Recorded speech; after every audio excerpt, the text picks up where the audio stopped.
News 18 के digital platform पर आपका स्वागत है। मैं हूं प्रिया सिंह। रूस यूक्रेन जंग को 1200 दिन होने जा रहे हैं और गाजा युद्ध को 600 से ज्यादा दिन हो चुके हैं और डोनाल्ड ट्रंप यानी अमेरिका के राष्ट्रपति को अमेरिका के राष्ट्रपति बने हुए 4 महीने से ज्यादा का वक्त हो चुका है।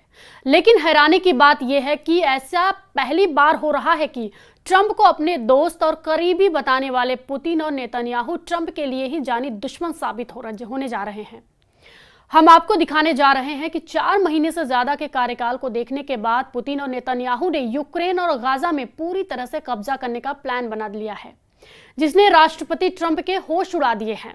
इस वक्त जहां अमेरिका को रूस और इजराइल से धोखा मिल रहा है, तो वहीं दूसरी तरफ ईरान की तरफ से अमेरिका को जंगी धमकियां तक मिलने लगी हैं। ऐसे हालात में वार एक्सपर्ट साफ दावा कर रहे हैं कि ट्रंप अब ट्रिपल ट्रैप में फंस चुके हैं, जो अमेरिका के लिए नासूर बनने जा रहा है। यानी अब युद्ध ना तो यूक्रेन में रुकेगा, ना पूर्ण युद्ध विराम गाजा में होगा और ना ही ईरान को अब अमेरिका परमाणु बम हासिल करने से रोक पाएगा। डोनाल्ड ट्रंप और व्लादिमीर पुतिन के रिश्तों में तनाव अब खुली धमकियों में बदल गया है। ट्रंप ने पुतिन को आग से खेलने की चेतावनी दी है, तो वहीं रूस ने WW3 से भी बड़ी तबाही की बात कह दी। पुतिन से दोस्ती की कोशिशों के बावजूद ट्रंप को निराशा मिली। ऐसे में रूस यूक्रेन युद्ध पर ट्रंप की शांति योजना भी फेल दिख रही है। इधर गाजा में इजरायली भले ही हमास से बातचीत करने का दावा करे, लेकिन नेतन्याहू पूरे गाजा पर कब्जा नहीं करेंगे, इसकी गारंटी किसी ने भी नहीं दी है। पहले देखिए रूस यूक्रेन जंग के मोर्चे पर क्या चल रहा है और ट्रंप क्यों यूक्रेन मोर्चे पर फेल हो रहे हैं।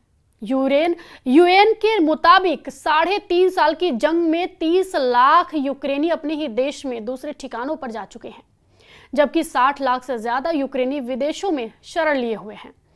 इधर पुतिन ने अमेरिका और यूक्रेन को साफ कह दिया है कि अगर सीज फायर चाहते हो तो यूक्रेन के कम से कम 5 प्रांत रूस के हवाले कर दो।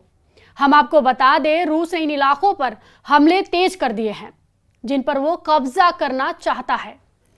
अब आप ये जान लीजिए, पुतिन सीज फायर की शर्त पर करना चाहते हैं। रूसी सूत्रों के मुताबिक रूस ने यूक्रेन से 5 प्रांत देने को कहा है। रूस जिन 5 जगहों से यूक्रेन की आर्मी को हटाने पर तुला है वे हैं डोनेस्क, खेरसोन, खार्किव, जापोरिजिया और लुहांस्क। डोनेस्क एरिया यहां रशियन बोलने वालों का प्रतिशत ज्यादा है, जो खुद को रूस के करीब मानते हैं। आखिर सेंसस के मुताबिक डोनेस्क की लगभग 75% जनसंख्या रूसी बोलती है। वे कल्चरली भी रूसी से जुड़े हुए हैं। इसके अलावा साल 2014 में क्रीमिया के रूस में विलय के बाद यहाँ के लोग खुलकर मॉस्को के सपोर्ट में आने लगे हैं। यूक्रेनी सेना और रूसी सपोर्टरों के बीच भारी जंग भी हो चुकी है। रूसी मिसाइलों के हमले, रूसी फाइटर जेट के हमले, रूसी ड्रोन के हमले, रूसी टैंक, तोप और रॉकेट्स से हमले यूक्रेनी सेना पर बेहद भारी पड़े हैं। जब से अमेरिका ने यूक्रेन से दूरी बनाई है, उसके बाद से यूक्रेन का एयर डिफेंस सिस्टम बेहद कमजोर साबित हुआ है। रूसी सेना आसानी से यूक्रेनी सेना को मार रही है। एक मोर्चे पर 300 से 400 से ज्यादा सैनिक मारे जा चुके हैं। अब हालात यह है कि महज 95 दिन में ही 524 मोर्चों पर 22,000 यूक्रेनी सैनिक मारे जा चुके हैं। पिछले 4 दिनों से जो तस्वीरें आ रही हैं वो बेहद भयानक हैं। रूसी हमलों से यूक्रेन का खार्किव इलाका आग का गोला बन चुका है। अब आप ये जान लीजिए कि पूर्वी यूक्रेन के डोनेस्क में वो कौन से 7 इलाके जहां यूक्रेनी सेना की बुरी तरह से हार हुई है। अमेरिका स्थित institute for the study of war यानी ISW के मुताबिक रूसी सेना महज 48 घंटे के अंदर यूक्रेन के 7 सीमावर्ती इलाकों में जबरदस्त बढ़त बना ली है। ISW के दावों के मुताबिक पूर्वी यूक्रेन के डोनेस्क क्षेत्र में सिवरस्क, टोरेत्स्क, पोक्रोवस्क और वेलिका नोवोसिल्का शहरों पर रूसी सेना ने कब्जा करने का दावा है। रूसी सेना ने कब्जा करने का दावा किया है। यहां तक कि यूक्रेन के जापोरिजिया क्षेत्र में बढ़त हासिल कर ली है। इसके अलावा रूस के बेलगरद शहर के उत्तर पश्चिम में मध्य डेमिडोवक्का, वर्ख नोकाम्यास्के और उत्तर दिशा की तरफ पोक्रोवस्क, वेलिका, नोवोसिल्का पर पूरी तरह से कब्जा कर लिया है। रूस लंबे समय से यूक्रेन के लुहांस्क, डोनेट्स्क, खेरसोन और जापोरिजिया इलाकों पर सितंबर 2022 में कब्जा करके बैठा हुआ है। जहां कभी रूसी को बढ़त मिल जाती है तो कभी यूक्रेनी सेना रूसी सेना को खदेड़ देती है। वहीं अमेरिका को नई खुफिया जानकारी मिली है जिससे पता चलता है कि इजराइल की ईरानी परमाणु प्रतिष्ठानों पर हमला करने की तैयारी कर रहा है। ये जानकारी ऐसे समय में आई है जब ट्रंप प्रशासन तेहरान के साथ कूटनीतिक समझौते पर काम कर रहा है। कई लोगों का मानना है कि इस प्रोग्राम के जरिए वो परमाणु हथियार बनाने की कोशिश कर रहा है, जैसा कि भारत और पाकिस्तान और इजराइल ने किया था। इन देशों के नागरिक परमाणु प्रोग्राम के नाम पर ही परमाणु हथियार विकसित कर लिए हैं। ईरान के बारे में माना जाता है कि वह परमाणु हथियारों के लिए दोहरे रास्ते अपना रहा है। असैन्य परमाणु प्लांट्स के प्लूटोनियम निकालना और ईरान से ही निकाले गए यूरेनियम का संवर्धन करना। ईरान इजराइल की सीमा से 2100 किलोमीटर दूर है।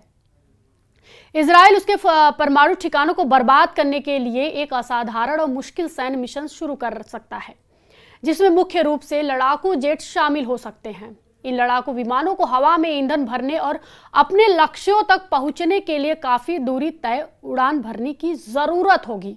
लेकिन यहां भी एक समस्या है। इजराइल की वायुसेना के पास ईरान के ऐसे परमाणु ठिकाने को नष्ट करने के लिए न तो प्लेटफॉर्म है, ना ही विशेष हथियार। फोर्डो और नंताज जैसे अंडरग्राउंड परमाणु ठिकानों को नष्ट करने के लिए इजराइल को GBU-57 MOP जैसे बम की जरूरत होगी, जिसका वजन 12 टन से ज्यादा है और 6 मीटर लंबाई। GBU-57 यानी MOP मिट्टी में 61 मीटर नीचे घुसकर विस्फोट कर सकता है, लेकिन इसे केवल B-52 और B-2 जैसे अमेरिकी भारी बम वर्षक विमान ही ले जा सकते हैं, जो इजराइल के पास नहीं है। यानी इजराइल अपने दम पर ईरान के परमाणु ठिकानों को नष्ट नहीं कर सकता, उसे अमेरिका की जरूरत होगी और अमेरिका इजराइल की मदद को इस वक्त तैयार नहीं है। ऐसे हालात में इजराइल ईरान के अंडरग्राउंड परमाणु ठिकानों को निशाना बनाने के लिए स्वदेशी MOP बना सकता है। इजराइल MOP को या तो C-130 यानी 130 हरक्यूलिस विमान या फिर बैलिस्टिक मिसाइल से लॉन्च किया जा सकता है। इनमें से किसी भी प्लेटफॉर्म का इस्तेमाल करना रिस्की और तकनीकी चुनौतियों से भरा होगा। अब ऐसे हालात में इजराइल कैसे हमला करता है, ये देखना होगा। इधर गाजा में भी इजराइल अमेरिका की रत्ती भर परवाह नहीं कर रहा है। वो पूरे गाजा पर कब्जा करने का प्लान बना चुका है और इसलिए पूरे गाजा में इजराइल हमले पिछले हफ्ते तक बेहद तेज हुए हैं। यानी अमेरिका की विदेश नीति, कूटनीति और रणनीति को पुतिन और नेतन्याहू ने मिलकर बर्बाद कर दिया है। अब ऐसे हालात में ट्रंप अपने करीबियों से कैसे निपटेंगे, ये देखना दिलचस्प होगा। इस वीडियो पे आपकी क्या प्रतिक्रिया है, हमें कमेंट बॉक्स में जरूर बताएं और फॉलो कीजिए News 18